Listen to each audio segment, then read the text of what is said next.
Dia punya segalanya, rumah megah, mobil mewah, followers ratusan ribu dan gaya hidup ala sultan. Tapi tak ada yang tahu, semua hanyalah sandiwara. Ketika topeng itu jatuh, azab pun datang bukan hanya kepadanya, tapi juga orang-orang yang ia cintai. Inilah kisah tragis tentang seorang wanita yang terlalu sibuk membanggakan dunia, hingga lupa bahwa neraka bisa datang sebelum kematian. Namanya Nadia Rahmadani, seorang janda muda berusia 34 tahun yang tinggal di kawasan Bandung Timur. Orang-orang memanggilnya Mami Nadia, bukan karena dia pemilik salon, bukan juga karena dia penjabat atau artis, melainkan karena gaya hidupnya yang mewah dan kontennya yang selalu viral. Setiap pagi, Nadia menyambut hari bukan dengan doa atau sarapan seperti kebanyakan orang, melainkan dengan membuka aplikasi TikTok dan Instagram. Di sana, ia akan memulai hari dengan konten syukur versi dirinya. Alhamdulillah guys, pagi ini sarapan roti dari chef asing yang baru buka restoran di Dago Atas. Harganya ya nggak penting lah ya, yang penting nikmatin hidup ala sultan. Hehehe. Ia pun memamerkan koleksi tas brandednya di balik cermin raksasa, sembari memutar lagu-lagu mewah berlirik bahasa Inggris. Bukan hanya itu, Nadia juga kerap menunjukkan isi saldo rekeningnya, yang entah betulan miliknya atau hasil editan. Semua itu demi satu hal, memicu kekaguman netizen. Followersnya menembus 150.000 dan angka itu terus naik setiap hari karena konten pamernya selalu viral. Ia menjadi panutan banyak ibu-ibu muda di perumahan. Bahkan gadis-gadis SMA sering menjadikan gaya hidupnya sebagai cita-cita. Namun ada satu hal yang tak diketahui oleh publik. Semua kemewahan yang ia pamerkan bukan berasal dari usaha atau warisan, tapi dari hutang, manipulasi, dan tipu daya. Salah satu kontennya bahkan pernah berkata, kalau hidup udah enak begini, ngapain kerja keras, mending kerja cerdas. Modal gaya dikit, konten jalan, cuan ngalir. Dan itu benar, banyak brand lokal hingga endorse pinjaman online mulai meliriknya sebagai influencer. Tapi pengikut yang dibangun dari ilusi tak akan pernah bertahan lama, dan azab itu sudah mulai menyusun langkahnya. Di balik penampilan mewah dan senyum manis di layar ponsel, Nadia hidup dalam pusaran kebohongan yang rapi dan sistematis. Ia tidak benar-benar punya mobil mewah. Semua kendaraan yang muncul di kontennya adalah mobil sewaan dari rental harian. Bahkan tak jarang ia hanya menyewa selama 1 jam, cukup untuk ambil foto dan video beberapa sudut saja. Tas-tas branded yang dipamerkan di feed-nya bukan miliknya. Beberapa ia pinjam dari toko yang mau barter promosi. Sisanya adalah replika Super KW yang dibeli dari luar negeri tapi difoto sedemikian rupa agar tampak autentik. Namun kebohongan terbesar bukan soal tas atau mobil, melainkan soal arisan online. Nadia memulai arisan bernama Arisan Sultanah. Diperuntukkan bagi para followersnya yang ingin hidup naik kelas, dengan janji imbal hasil besar dan fleksibilitas pengambilan dana. Ia sukses mengait lebih dari 50 peserta dalam 2 bulan pertama. Jangan cuma nonton saya pamer, sekarang kalian bisa ikut rasain juga gaya hidup kayak aku. Ikut arisan eksklusif cuan tiap bulan. Dan yang penting kalian bisa dapat barang-barang branded juga. Para ibu rumah tangga dari berbagai kota tergiur. Mereka percaya pada citra Nadia. Mereka yakin jika Nadia bisa sukses, mereka pun bisa ikut mengangkat derajat hidup setidaknya di dunia maya. Tapi nyatanya, uang yang masuk bukan diputar untuk diinvestasikan. Nadia memakai uang itu untuk memperpanjang ilusi hidup mewahnya. Bayar sewa apartemen, cicil mobil, beli followers, dan terus membakar uang untuk konten viral. Hidupnya kini hanya 2 hal, menipu untuk tetap terlihat kaya atau terlihat kaya agar bisa menipu lebih banyak. Dan lingkaran itu terus berputar, menjerat makin dalam. Nadia tahu suatu saat semuanya bisa runtuh, tapi ia selalu menenangkan diri dengan satu kalimat, "Aku terlalu viral buat gagal." Tapi di balik layar, satu demi satu peserta arisan mulai resah.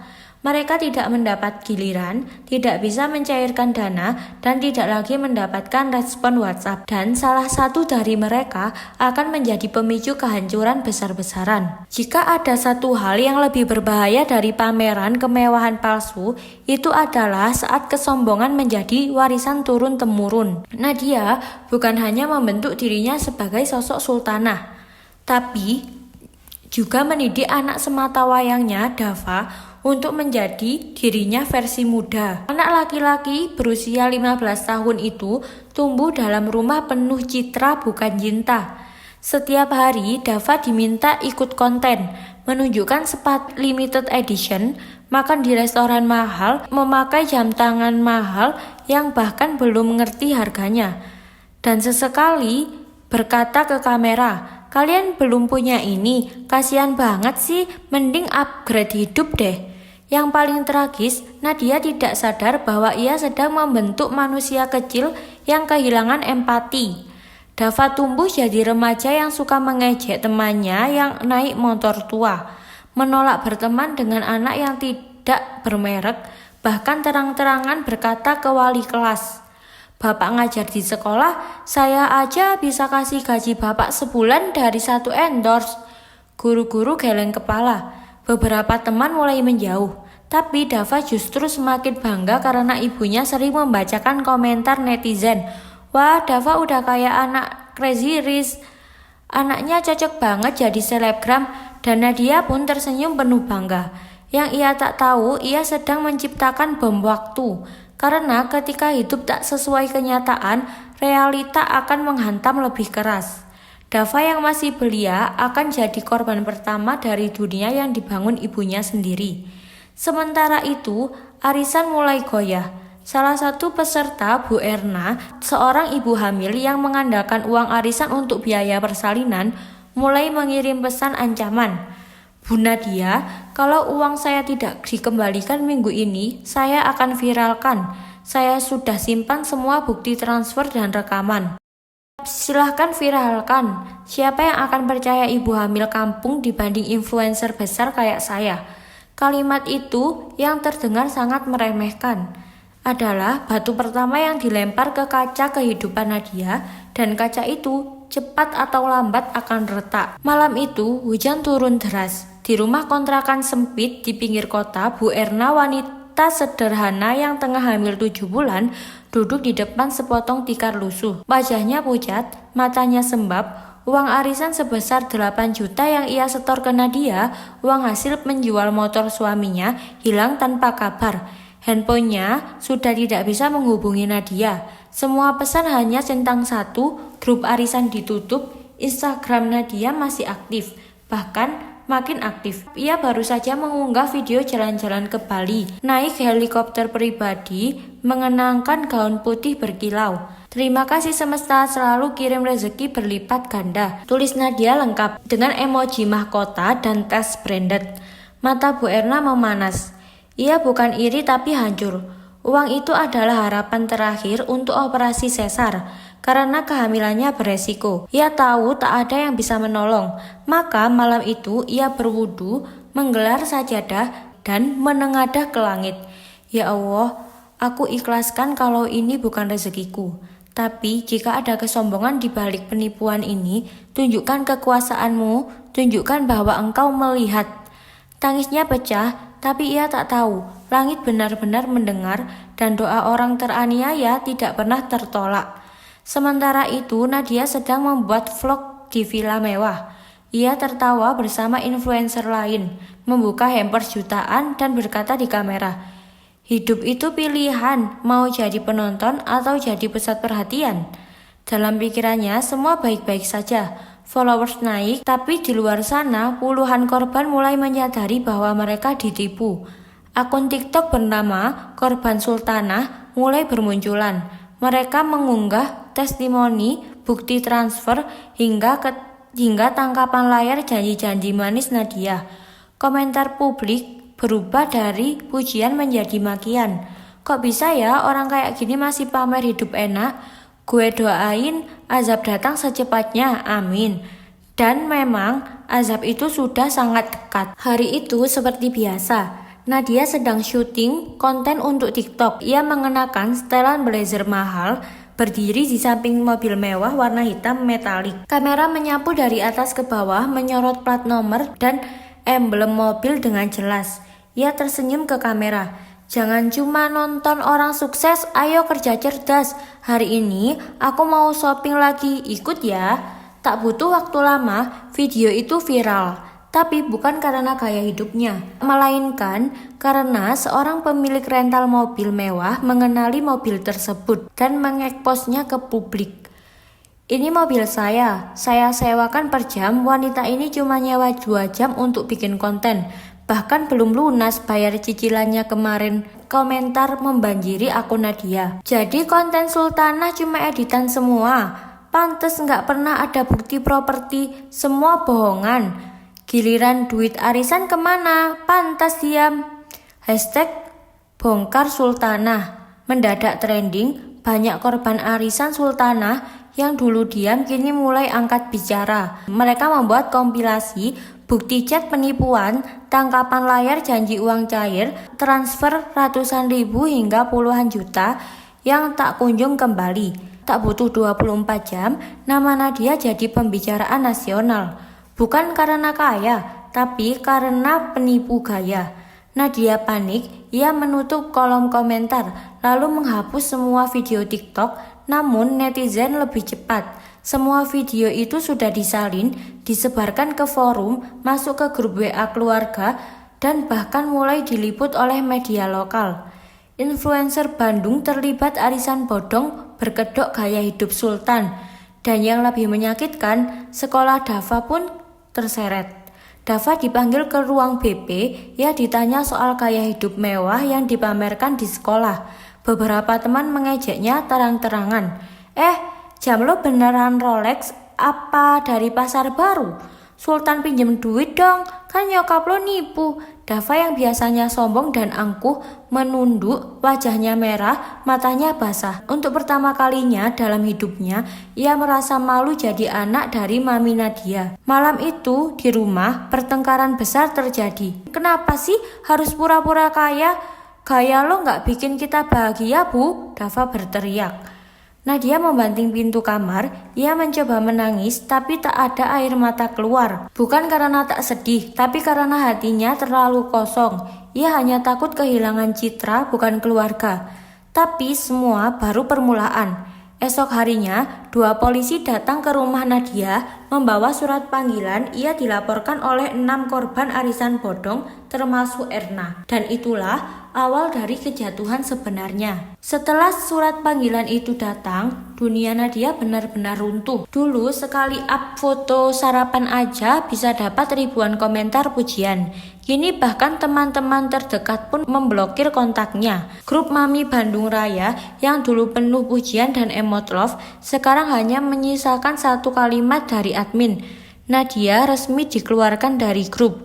Kami tidak ingin dibohongi lebih lama. Brand lokal yang biasa endorse langsung menarik kontrak beberapa, bahkan menuntut ganti rugi karena reputasi mereka ikut tercemar. Followersnya turun dari 150 menjadi hanya 21.000 dalam 3 hari. Dan itu pun dipenuhi komentar hujatan. Di rumah, Dava semakin menjauh. Ia tak lagi memanggil Nadia bunda, tapi cukup ibu. Hubungan mereka membeku. Dava tak mau makan bersama. Ia mengurung diri di kamar, sampai suatu malam ia memberanikan diri bicara. Aku gak kuat, Bu. Aku malu tiap hari diludahin teman-teman. Gak ada yang mau duduk bareng aku. Nadia mendekat, mencoba menyentuh baunya. Tapi Dava menepis. Kamu lebih mikirin TikTok daripada anakmu sendiri. Ucapan itu menusuk, bukan karena kasar, tapi karena benar. Di saat genting seperti itu, Nadia mencari pegangan. Ia menghubungi Reza, sahabat dekat yang dulu sering jadi fotografer kontennya. Tapi Reza hanya menjawab singkat, gue bantu lu bukan karena percaya, tapi karena ikut ketipu. Jangan pernah hubungin gue lagi. Ia menghubungi mantan suaminya Fikri, berharap ada simpati atau mungkin tawaran bantuan hukum, tapi Fikri malah berkata, "Dulu kamu tinggalkan aku karena katanya aku terlalu miskin untuk branding kamu. Sekarang kamu kembali karena udah habis. Telat." Nadia sendirian. Tak ada lagi yang menyebutnya Mami Nadia. Tak ada lagi endorse, tak ada lagi undangan podcast, tak ada lagi belanja gratis. Yang tersisa hanya tagihan, gugatan, dan kehancuran nama. Ia mendatangi kantor polisi sesuai panggilan. Di sana ia melihat Bu Erna sedang menunggu di kursi ruang penyidik. Perutnya yang besar masih tampak tegang. Tatapan mereka bertemu. Bu Erna tidak berkata apapun, tapi sorot matanya jelas. "Aku tidak membalas, tapi Tuhan yang akan membalas." Dan benar, balasan itu sudah datang bertubi-tubi. Tapi yang paling besar masih menunggu tikungan kehidupan. Hari itu, udara di ruang penyidik terasa dingin. Nadia duduk di kursi besi panjang dengan tangan bergetar, bukan karena dingin AC, tapi karena detik ini seluruh citra yang ia bangun bertahun-tahun runtuh di depan hukum. Di hadapannya 3 korban arisan sultanah telah melaporkan dengan bukti lengkap, bukan hanya tangkapan layar, tapi juga rekaman suara, slip transfer, dan bahkan salinan broadcast voice Nadia yang menjanjikan cashback serta barang mewah. Mereka bukan korban gagal bayar, mereka korban penipuan berbalut pencitraan, kata salah satu penyidik. Nadia mencoba membela diri, ia menangis, suaranya parau. "Saya cuma mau bantu ibu-ibu cari tambahan, saya juga kena dampak pandemi." Tapi penyidik menatapnya datar. "Bu Nadia, Anda bukan membantu. Anda membungkus penipuan dengan tas KW dan saldo palsu. Dan kini waktunya Anda bertanggung jawab." Tak butuh waktu lama, Nadia ditetapkan sebagai tersangka penipuan dan penggelapan. Ia ditahan di ruang tahanan perempuan dari seorang influencer penuh lampu sorot. Kini ia duduk di lantai dingin tanpa alas kaki dengan baju tahanan yang bau pengap. Hari pertama ia tak berbicara apapun, matanya kosong, malu, terhina. Tapi lebih menyakitkan dari semua itu adalah saat ia tahu bahwa videonya saat digiring polisi viral di media sosial. Orang-orang merekam wajahnya dari balik pagar kantor polisi. "Tuh dia si Ratu flexing, akhirnya masuk juga. Pamer boleh, tapi jangan nipu, akhirnya balik modal juga ya." Malam pertama di sel menjadi mimpi buruk. Tahanan lain memandang sinis, ada yang mencibir, "Wah, ini si artis TikTok ya? Gak nyangka bisa nginep bareng kita-kita." Ada juga yang tertawa mengejek, "Kemarin konten saldo miliaran, sekarang nyari sandal buat tidur. Sadis ya dunia." Nadia hanya bisa menunduk, air mata tak lagi jatuh seperti dulu. Ia mulai kehilangan rasa. Satu-satunya hal yang terus terngiang di kepalanya hanyalah, kenapa semua ini terjadi padaku? Aku hanya ingin terlihat sukses. Namun azab Tuhan tak pernah datang hanya satu arah. Cobaan paling besar belum tiba, dan ia datang dari orang yang paling Nadia cintai. Di dunia ini anaknya sendiri. Hari ke-12 Nadia di dalam tahanan terasa berat, tapi masih bisa ia lalui. Hingga suatu sore seorang polisi wanita masuk ke ruang sel dan menyampaikan kabar, "Bu Nadia, Anda dapat kunjungan mendesak dari pihak rumah sakit tentang anak Anda, Dava." Dada Nadia berdegup kencang, ada firasat buruk. Ia segera dipindahkan ke ruang kunjungan terbatas. Di sana berdiri seorang pria paruh baya dengan wajah cemas, Pak Arman tetangganya. Dava kecelakaan Nadia, motor yang dia bawa ditabrak dari samping. Dia kabur dari rumah, katanya malu sama lingkungan. Sekarang dia di ICU belum sadar. Nadia limbung, lututnya lemas, dunia runtuh lagi. Kali ini bukan karena komentar netizen atau gugatan hukum, tapi karena anak yang ia lahirkan sedang merenggang nyawa. Dava kabur karena tak kuat lagi dibully di sekolah, Di sekolah, ia dijuluki anak penipu nasional. Teman-temannya menyebarkan video sang ibu yang diborgol, beberapa bahkan menyebar editan foto Nadia dan Dava dengan tulisan keluarga flexing. Mau sampai kapan palsu? Dava hanya ingin keluar dari semuanya.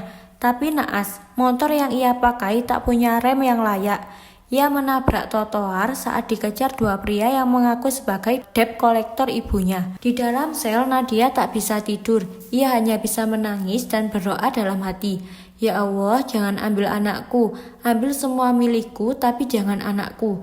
Dia satu-satunya yang tulus padaku, bahkan saat aku paling buruk. Namun malam itu takdir berkata lain. Pagi hari petugas datang lagi. Bu Nadia, kami turut berduka. Dava meninggal pukul 4.17 pagi tadi.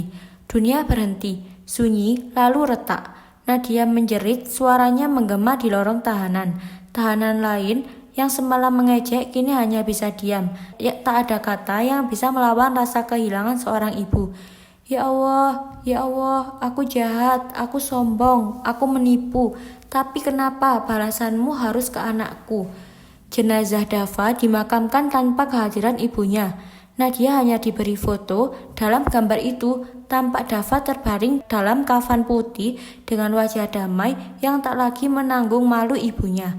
Dan disitulah Nadia mulai berubah. Ia tidak lagi menangisi kejatuhannya sebagai influencer. Ia menangisi dirinya yang gagal menjadi manusia. Sejak kematian Dava, Nadia menjadi sosok yang berbeda.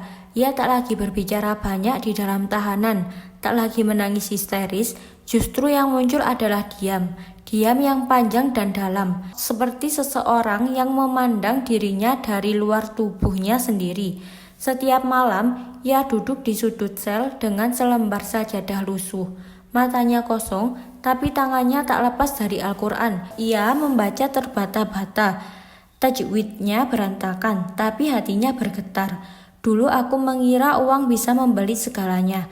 Ternyata bahkan 1 detik waktu untuk menyelamatkan anakku tak bisa aku beli dengan seluruh saldo yang kupamerkan.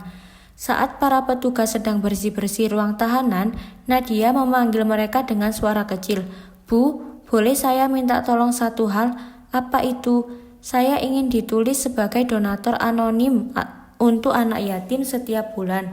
Uang yang masih ada di rekening saya, tolong alihkan ke panti asuhan. Jangan sebut nama saya hanya ingin menebus sedikit dosa-dosa saya. Petugas itu diam, matanya berkaca-kaca. Ia tahu wanita di depannya bukan lagi si Ratu Flexing yang dulu pernah viral.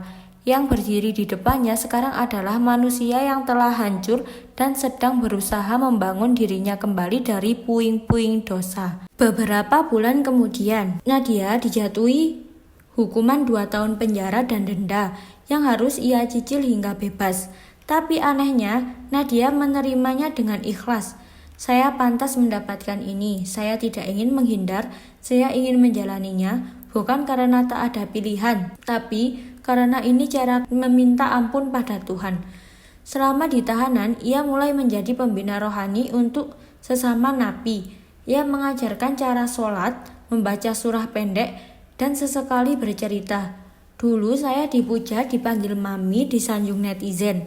Tapi semua itu tidak ada artinya ketika Allah menurunkan satu tamparan kecil dan saya kehilangan anak saya. Nadia tak lagi ingin terlihat, ia hanya ingin didengar agar orang lain tidak mengulang dosanya. Tahun berlalu, pagi itu gerbang besi rumah tahanan wanita terbuka perlahan. Seorang wanita dengan wajah tirus dan langkah pelan keluar tanpa dijemput siapapun. Tidak ada peluk hangat, tidak ada air mata haru, hanya udara dingin dan tatapan kosong ke langit Bandung. Wanita itu adalah Nadia Rahmadani. Dulu dikenal sebagai Mami Nadia, Ratu Flexing dari media sosial. Tapi sekarang dia hanya wanita biasa yang hidup tenang, tanpa sorotan, tanpa followers, tanpa hashtag. Langkah pertamanya menuju terminal kota. Ia membawa satu tas ransel kecil, isinya hanya mukena, baju ganti, dan kitab suci yang warnanya mulai pudar. Sisa uang tabungan yang tak disita ia gunakan untuk menyewa kamar kontrakan kecil di gang sempit. Kamarnya lembab, hanya berisi kasur, lantai, dan satu lampu temaram. Tapi untuk pertama kalinya Nadia merasa ringan. Tak ada lagi tekanan untuk terlihat mewah, tak perlu lagi berpura-pura kuat. Ia hanya ingin menjadi orang baik yang benar-benar baik. Hari-hari Nadia kini diisi dengan bekerja sebagai penjahit lepas. Ia mengambil orderan dari pasar pagi, menjahit seragam anak sekolah, kadang membantu ibu-ibu setempat untuk membuat taplak meja atau gorden. Ia tak pernah menyebut masa lalu, tapi warga sekitar mulai menyadari bahwa wanita pendiam itu punya sesuatu yang berbeda. Bu Nadia ya, baik banget orangnya, nggak banyak omong, tapi selalu bantu. Kemarin saya nggak punya uang buat bayar jahitan, dia bilang, bayar semampunya aja. Siapa sih yang kayak gitu sekarang? Di waktu senggang, Nadia rutin datang ke musola kecil di ujung gang. Ia bukan hanya rajin sholat, tapi juga ikut membantu bersih-bersih, bahkan mengajar anak-anak mengaji dengan lembut. Anak-anak suka padanya. Mereka tak tahu siapa dia dulu. Mereka hanya tahu bahwa Bu Nadia adalah orang baik yang selalu tersenyum meski matanya menyimpan luka. Suatu sore, seorang ibu muda bertanya pelan, "Bu Nadia, saya dengar dulu ibu orang kaya ya? Influencer gitu katanya." Nadia hanya tersenyum kecil. "Saya dulu orang yang dicintai kamera, tapi saya lupa dicintai Allah. Sekarang saya cuma ingin jadi manusia biasa yang pulangnya nanti nggak sendirian." Hari itu, musola kecil di kampung tempat Nadia tinggal mengadakan acara pengajian remaja dan ibu-ibu. Tema acaranya bahaya gaya hidup palsu dan media sosial. Penceramah yang biasa mengisi berhalangan hadir. Ketua RT setempat menatap Nadia dan berkata, "Bu Nadia, maaf mendadak, tapi boleh ibu isi? Ibu orang baik, banyak yang sudah terbantu oleh ibu. Cerita ibu bisa jadi pelajaran buat kami semua." Nadia terdiam. Ini pertama kalinya ia diminta berbicara di depan orang banyak sejak ia bebas. Tangannya dingin, tapi hatinya mantap. Ia naik ke panggung kecil dari peti kayu dan memulai dengan salam. "Assalamualaikum warahmatullahi wabarakatuh. Nama saya Nadia. Mungkin ada yang pernah mendengar nama saya di tempat lain. Dulu saya adalah seorang tukang pamer hening." Anak-anak berhenti main, ibu-ibu menunduk. Nadia melanjutkan dengan suara bergetar namun tegas. "Saya tidak kaya, tapi saya berpura-pura kaya. Saya tidak bahagia, tapi saya pura-pura bahagia. Saya tipu banyak orang, termasuk diri saya sendiri. Dan ketika saya kehilangan segalanya, harta, nama, bahkan anak saya, baru saya sadar bahwa yang saya cari bukanlah kebahagiaan, tapi pengakuan." Beberapa hadirin mulai menangis pelan. Nadia tidak mengungkit-ungkit detail tragis kehidupannya, tapi pesan yang ia sampaikan menampar keras. "Jika kalian punya uang, jangan pamer. Jika kalian punya masalah, jangan sembunyikan di balik filter. Dunia maya itu penuh jebakan. Kalau tidak kuat iman, kalian akan binasa sebelum sadar." Usai pengajian, banyak ibu-ibu datang memeluknya. Mereka bukan menghakimi, tapi berterima kasih. Sejak itu, Nadia diminta menjadi pembicara kecil-kecilan di acara RT, pengajian, dan komunitas remaja. Ia bukan lagi Mami Nadia yang flexing. Ia kini dijuluki warga sebagai Bu Nadia penjaga hati. Hari itu, cuaca sangat cerah, langit bersih tanpa awan, dan angin bertiup lembut menyapu daun-daun di halaman musola kecil di kampung tempat Nadia tinggal. Seperti biasa, Nadia datang lebih awal. Ia membuka pintu musola, menyapu lantai, mengisi galon air wudhu, dan menyiapkan kertas Iqra untuk anak-anak mengaji. Pukul 16.30, beberapa anak-anak mulai berdatangan. "Assalamualaikum Bu Nadia." "Waalaikumsalam anak-anak soleh. Yuk kita mulai dengan doa ya." Sore itu Nadia mengajarkan surat Al-Fajr. Ia menjelaskan dengan lembut tentang makna fajar, tentang bagaimana hidup manusia pun seperti fajar, indah tapi cepat berlalu. Tepat pukul 17.15, saat semua anak selesai membaca dan mulai merapikan kitab, Nadia duduk bersila sambil menunduk. Salah satu anak kecil memanggil, "Bu Nadia, kita beresin ya." Tapi Nadia tidak menjawab. Anak itu mendekat lalu melihat mata Bu Nadia tertutup.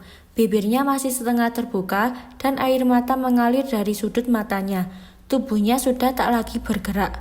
Warga berkumpul. Seorang ustadz yang pertama datang memeriksa nadinya, lalu menatap semua yang hadir. "Innalillahi wa innalillahi roji'un." Bu Nadia wafat. Tangis pecah, anak-anak menangis, para ibu memeluk satu sama lain. Kan beberapa bapak yang jarang terlihat menangis, kini mengusap wajah dengan sarung basah air mata. Jenazah Nadia disemayamkan di musola yang setiap hari ia bersihkan. Warga kampung bahu-membahu menyelenggarakan pemakaman terbaik yang pernah ada di kampung itu. Ia dikuburkan di tanah kecil di samping pohon mangga, tidak jauh dari masjid agar suara azan selalu sampai ke liang lahatnya. Seorang ibu berbisik pelan saat menaburkan bunga. Dulu aku benci dia, tapi sekarang aku justru berharap bisa sehusnul khotimah itu. Ia datang sebagai sosok penuh kebohongan, ia jatuh sebagai penipu, tapi ia bangkit sebagai manusia yang utuh. Allah tidak melihat siapa kita di masa lalu, tapi siapa kita di akhir nafas kita. Dan Nadia menutup kisah hidupnya dengan kalimat terbaik, taubat.